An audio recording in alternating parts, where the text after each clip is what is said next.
আসসালামু আলাইকুম everyone. Doctor বর গল্পের 9 নম্বর পার্ট নিয়ে চলে আসলাম। তো বেশি কথা না বলে চলো গল্প শুরু করা যাক। দ্রুত পদে কেবিনে প্রবেশ করলো রায়ান। সম্মুখে দৃষ্টিপাত করতে দৃষ্টিগোচর হলো টেবিলে মাথা রেখে ঘুমন্ত এক রমণীতে। ঘুমন্ত মুখপানি কিছু মুহূর্ত তাকিয়ে থাকার পর চক্ষু হটিয়ে নিজের হাতের ঘড়িটার পানি স্থাপন করলো। হিসাব মতো আরও মিনিট 30 আগে ক্লাস শেষ হওয়ার কথা, তার মানে সে আসতে দেরি করে ফেলেছে। মেয়েটা তার অপেক্ষা করতে করতে ঘুমিয়ে পড়েছে। ক্লান্ত নাকি অনেক যে এইটুকু সময়ের মধ্যে ঘুমিয়ে পড়লো। রায়ান স্থির পায়ে হেঁটে এসে দাঁড়ালো নিশাতের বসা চেয়ার বরাবর। হাতে করে নিয়ে আসা একটা ব্যাগ টেবিলের উপর রেখে দিয়ে নিশাতকে ডেকে ওঠালো। নিশাত ওঠো, শুনতে পাচ্ছ? ওঠো। কারো ডাক শ্রবণ হতে নিশাত ধরফরিয়ে উঠে দাঁড়ালো। চোখ তুলে সামনে রায়ানকে দেখতে পেয়ে তড়িঘড়ি করে বলল, সরি, আপনি ছিলেন না তাই অপেক্ষা করতে করতে চোখ লেগে এসেছিল। রায়ান ভালো করে তাকিয়ে দেখলো নিশাতের মুখমণ্ডল জুড়ে হালকা ঘামের আস্তরণ জমেছে। আসার সময় দেখেছিল মেয়েটি একটা হিজাব পরিধান করে এসেছিল। কি মনে করে নিষেধের কথার কোনো জবাব না দিয়ে শান্ত কণ্ঠে আদেশ করো, হিজাব করো। হঠাৎ এমন আদেশের মানে বুঝতে না পেরে নিষাদ প্রশ্ন জুড়ে দিল, কি বলেন আপনি? এবারে রায়ানের স্বর সামান্য গম্ভীর শোনালো।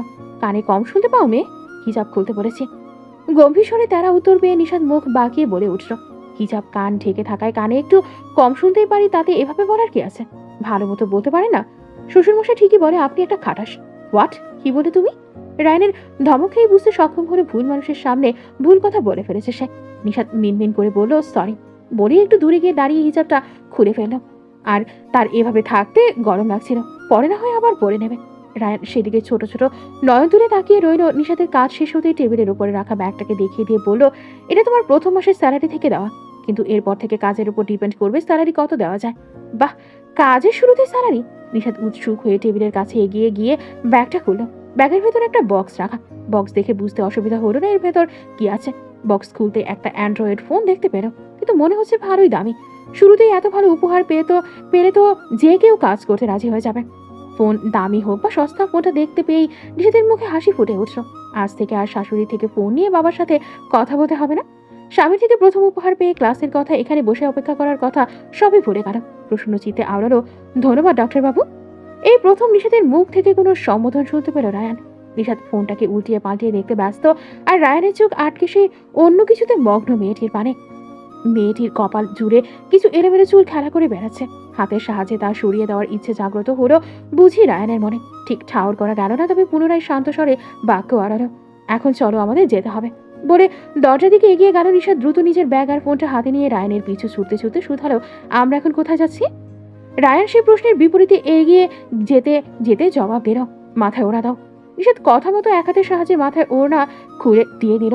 রায়ানকে আর ঘাটল না, সারাদিন থাকতে তো হবে লোকটার সাথে, তাই যেখানে খুশি নিয়ে যাক, এতেও জেনে না কি।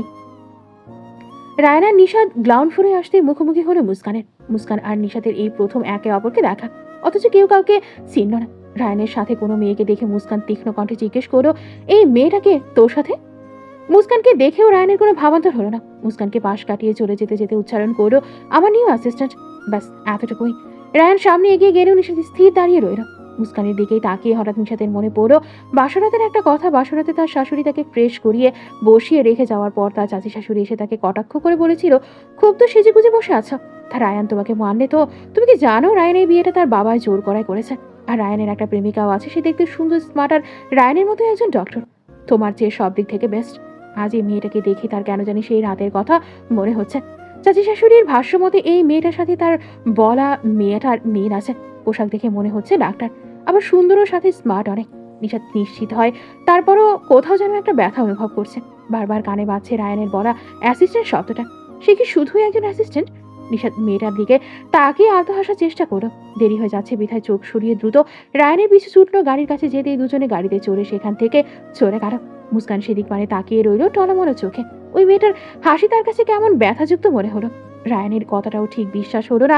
একজন অ্যাসিস্ট্যান্ট থাকতে পুনরায় আরেকজন অ্যাসিস্ট্যান্ট, তাও আবার মেয়ে কোথাও। এটা রায়ানেরই বউ নয় তো? যদিও সে এখনো রায়ানের বউ সম্পর্কে কিছুই জানে না, তাই শিওর হতে পারলো না। তবুও রায়ানের পাশে কোনো মেয়েকে দেখে কোনো যেন কষ্ট অনুভব করলো সে। মনে পড়ে গেল কিছু মুহূর্ত আগে ঘটনাগুলো।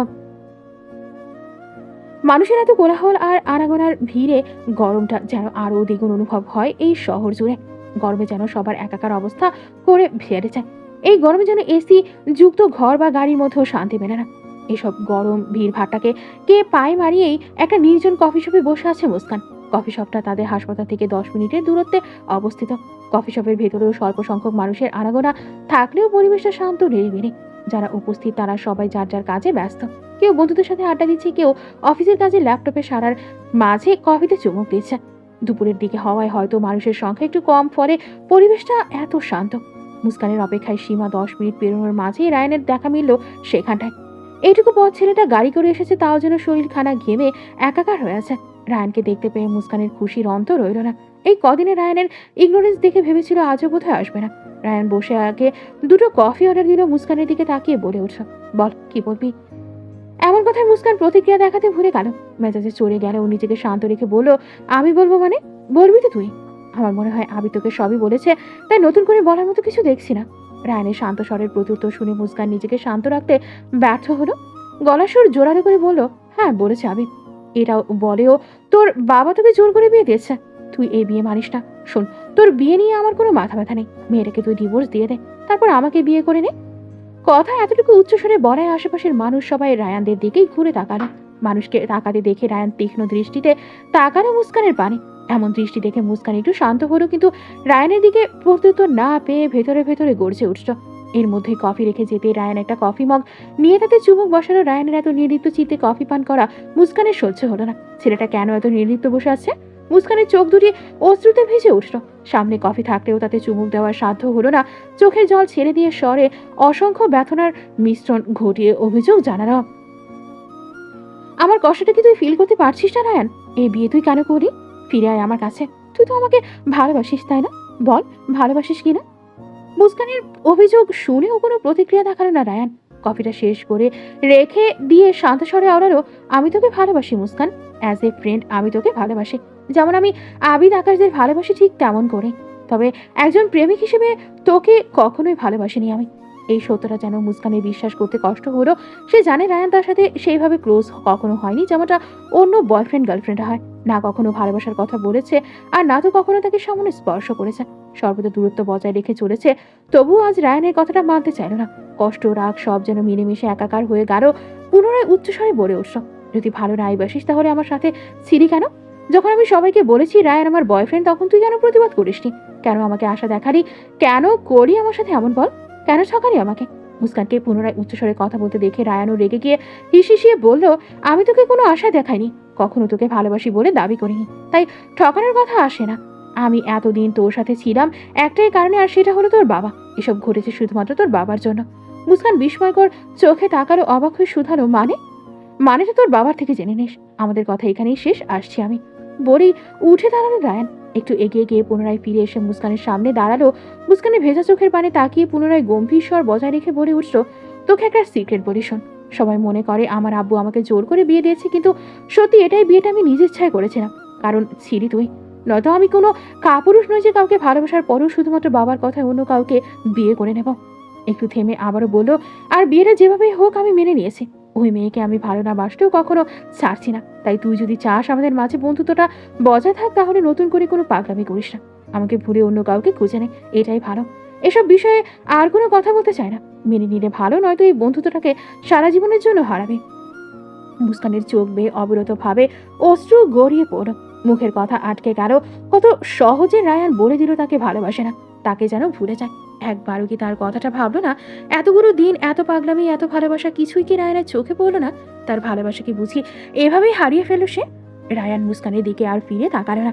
ক্যাফে থেকে বেরিয়ে সোজা গাড়িতে চড়ে বসলো। ঘড়িতে সময় দেখে কি মনে করে গাড়ি ঘুরিয়ে মেডিকেলের দিকে না গিয়ে অন্যদিকে গেল। নিজের পছন্দসই একটা ফোন কিনে পুনরায় মেডিকেলের উদ্দেশ্যে ছুটে গেল। ব্যস্ত সড়কের উপর দিয়ে এগিয়ে যাচ্ছে রায়ানের গাড়িটা। গাড়ির ভেতর অবস্থানরত 2টো মানুষই চুপচাপ বসে। রায়ান ড্রাইভ করার ফাঁকে একবার নিশাদের দিকে দৃষ্টি দিল। মেয়েরা এত চুপচাপ আছে কেন? মনে হচ্ছে মন খারাপ, কিন্তু কেন? মুস্কানের বিষয় কি কোনো কিছু জানে মেয়েটা? তাহলে কি আজ মুস্কানকে দেখে চিনতে পেরেছে, আর এই জন্যই মন খারাপ করে আছে? কিন্তু খবরটা দিল কে মেয়েটাকে? কোনো জবাব না পেয়ে ভাবনা রীতি ঘটিয়ে ড্রাইভে মন দিল। নিশাদ বাইরে তাকিয়ে ব্যস্ত মানুষগুলোকে দেখছে আর নিজের মতো করে কিছু ভেবে চলেছে। গম্ভীর লোকটার সাথে বসে থাকতে বোরিংও ফিল হচ্ছে। কোথায় নিয়ে যাচ্ছে কে জানে। ক্ষুধাও লেগেছে অনেক। ক্ষুধার ধারণা বুঝতে পেরেই রায়ানের দিকে ফিরে এলো। বলে উঠল, শুনুন আমার ভীষণ খিদে পেয়েছে, যেখানে নিয়ে যাওয়ার যান, কিন্তু আগে আমাকে খেতে দিন প্লিজ। নিজেদের স্বর শুনতেই রায়ানের স্মরণ হলো মেয়েটা সকালের পর থেকে কিছুই খায়নি। খিদে লাগাই স্বাভাবিক। মেয়েটি লজ্জা না পেয়ে মনের কথা বলেছে, এটা ভেবেই ভালো লাগলো।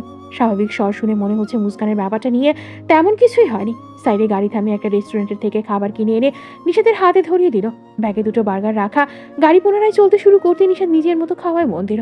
কিছু একটা মনে পড়তে খাওয়ার মাঝে জিজ্ঞেস করে উঠল, আচ্ছা আপনি যে ওই মেডিকেল কলেজে জব করেন আমাকে বলেননি কেন? রায়ান গাড়ির গতিটা একটু স্লো করে নিশাতের পানে তাকিয়ে আবার চোখ সরিয়ে সামনের দিকে স্থাপন করে বলল, প্রয়োজন মনে হয়নি তাই বলিনি। নিশাত জানতো এমন কোনো তেরা উত্তরই পাবে। রায়ানের আজ অগোচরে মুখ বাঁকিয়ে পুনরায় শোধালো, শুনেছি আপনাদের অনেক বড় হসপিটাল আছে, তাহলে আপনি এখানে জব করেন কেন? যাতে অনেক টাকা ইনকাম করতে পারি, দেন বউকে নিয়ে হানিমুনে উগান্ডা যেতে পারে। তৎক্ষণাৎ রায়ানের প্রত্যুত্তর শুনতে পেয়ে নিশাত খাওয়া বাদ রেখে উৎসুক হয়ে শুধালো, মানুষ হানিমুনের জন্য উগান্ডাও যায় বুঝি? জানতাম না তো।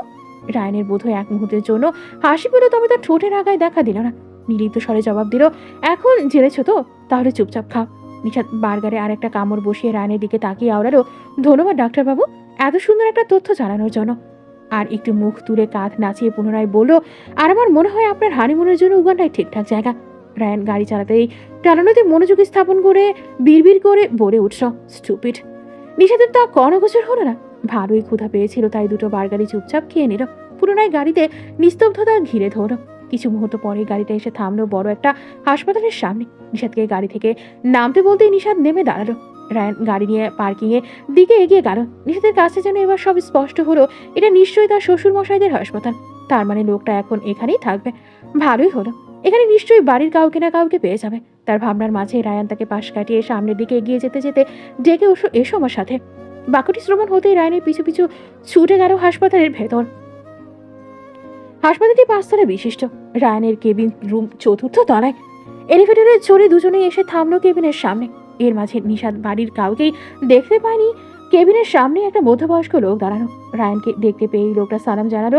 রায়ান প্রত্যুত্তর করে নিশাতকে দেখিয়ে লোকটার উদ্দেশ্যে বলে উঠল, চাচা এ আপনার নতুন সহকারী, তাকে সব কাজ বুঝিয়ে দেবেন। বলে রায়ান কেবিনে ঢুকে পড়ল। লোকটা মুচকি হেসে নিশাতকে সালাম জানিয়ে হাসি মুখে বলে উঠল, বড় সাহেব আমাকে সব বলেছে, আপনি যে ছোট স্যারের বউ আমি জানি। আপনি কোনো চিন্তা করবেন না ম্যাম, আমি সব শিখিয়ে দেবো। লোকটার আচরণে যেমন মুগ্ধ হলো, তেমনই এমন মধ্যবয়সী লোকের মুখে ম্যাম ডাক শুনে অস্বস্তি বোধ করল। বিব্রত হয়ে বলে উঠল, আমি আপনার মেয়ের বয়সী চাচা, তাই আমার নাম ধরে ডাকবেন আর তুমি করে বলবেন প্লিজ। আমার নাম নিশাত। লোকটা আবার হেসে বলল, তা কি করে হয়, তবে তুমি অনেক ছোট তাই তুমি করে বলছি, আর আম্মা বলে সম্বোধন করবো, এতে চলবে?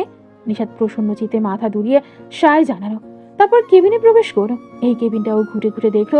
এই কেবিনটা আগের কেবিন থেকেও বেশি বড় আর জিনিসপত্র বেশি। নিশাতকে ঘুরে ঘুরে সবকিছু তাকিয়ে দেখতে দেখে রায়ান গম্ভীর মুখে বলে উঠল, দেখা শেষ হলে কাজে মন দাও। বাইরে যাকে দেখেছো উনি মাহিরুল চাচা, আমার পুরনো সহকারী, তোমাকে সব শিখিয়ে দেবে। আমি কিন্তু কোনো কাজে কোনো ভুল সহ্য করি না, তাই সাবধানে কাজ করবে যাতে কোনো ভুল না হয়, আন্ডারস্ট্যান্ড? নিশাত বুঝেছে, এমন করে মাথা নাড়িয়ে বোঝানো। পরবর্তীতে মুখ অন্যদিকে ঘুরিয়ে মুখ নাড়িয়ে চাড়িয়ে রায়ানের বলা কথাগুলো বিড়বিড়িয়ে বলে উঠে মুখ বাঁকালো। প্রথম দিনে এত কঠোর, পরবর্তীতে কি হবে কে জানে। কাঁধের ব্যাগটা কেবিনে থাকা সোফাটার উপর রেখে রায়ানের সামনে দাঁড়িয়ে জিজ্ঞেস করলো, কি করতে হবে এখন আমার? বাহ, এই মেয়ে তো কাজের প্রতি ভালোই মন আছে মনে হচ্ছে। নিজে থেকে এসে কাজ করতে চাইছে। রায়ান কিছু একটা মনে পড়তেই বলে উঠলো, আমি এখন রাউন্ডে যাবো। ফিরে এসে যেন দেখি পুরো রুমটা গোছানো আর পরিষ্কার। আমার বিকেল থেকে রাত অব্দি শিডিউল যেন রেডি থাকে। ইসিদের মুখটা ভোঁতা হয়ে গেল। বলেছে বলে কি এত এত কাজ দিয়ে দিবে প্রথম দিনই? খাটাস কোথাকায়।